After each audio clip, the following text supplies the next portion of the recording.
எத்தனை பேருக்கு தாயும் தந்தையும் உயிரோடு கிடைத்திருக்கின்றார்கள் இந்த நிமிடம் என்று தெரியாது. ஆனால் கிடைத்த அந்த உறவுகளை மிஸ் பண்ணி கொள்ள வேண்டாம்.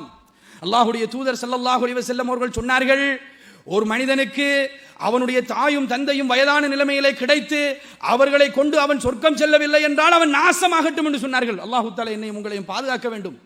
அவன் சொர்க்கம் செல்வதற்கு மிக முக்கியமான உறவு. அல்லாஹ்வுடைய தூதர் ஸல்லல்லாஹு அலைஹி வஸல்லம் அவர்கள் சஹாபாக்களுக்கு போதித்தார்கள். தாய் தந்தையர் மரணிக்கின்ற நேரத்தில் அழுத சஹாபாக்கள் உண்டு சகோதரர்களே. ஏன் அழுகின்றீர்கள் என்று கேட்கின்ற நேரத்தில் எனக்கு அல்லாஹ் தஆலா இலகுவாக சொர்க்கம் செல்வதற்கு வைத்திருந்த அந்த வழி அடைபட்டு விட்டதே என்று அங்கலாய்த்த எத்தனையோ மக்கள் இருக்கின்றார்கள். நம்முடைய தாய் தந்தையும் மரணிக்கின்ற நேரத்தில் நாங்களும் அழுவோம். ஏன் அழுகின்றோம்? உறவுக்காக அழுகின்றோம்.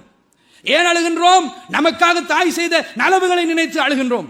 ஏன் அழுகின்றோம்? நமக்கு தந்தை பட்ட பாடுகளை நினைத்து அழுகின்றோம். என்றாவது நாங்கள் அந்த அழுகையிலே அல்லாஹ் தஆலா எனக்கு சொர்க்கம் செல்வதற்கு லேசாக வைத்த அந்த உறவு நம்மை விட்டும் போய்விட்டதே, இதற்கு பின்னால் தாய் தந்தை தேட முடியுமா? தாய் தந்தையாக யாராவது ஆக முடியுமா? என்னை பெற்றவர்களை தவிர யார் எனக்கு தாய் தந்தையர் என்று நாங்கள் அந்த அழைத்தது உண்டா அன்பார்ந்த சகோதரர்களே? இல்லை. இருக்கின்ற காலத்திலே பயன்படுத்திக் கொள்வோம். எனக்கு முண்டு உங்களுக்கு முண்டு இருக்கின்ற அந்த தாய் தந்தையரை சரியாக பயன்படுத்திக் கொண்டு அவர்களை பேண வேண்டிய விதத்திலே பேணி அவர்களுக்கு செய்ய வேண்டிய நலவுகளை செய்து சொர்க்கத்துக்குரியவர்களாக நாங்கள் மாறுவதற்கு பழகிக்கொள்ள வேண்டும் என்பார்ந்த சகோதரர்களே.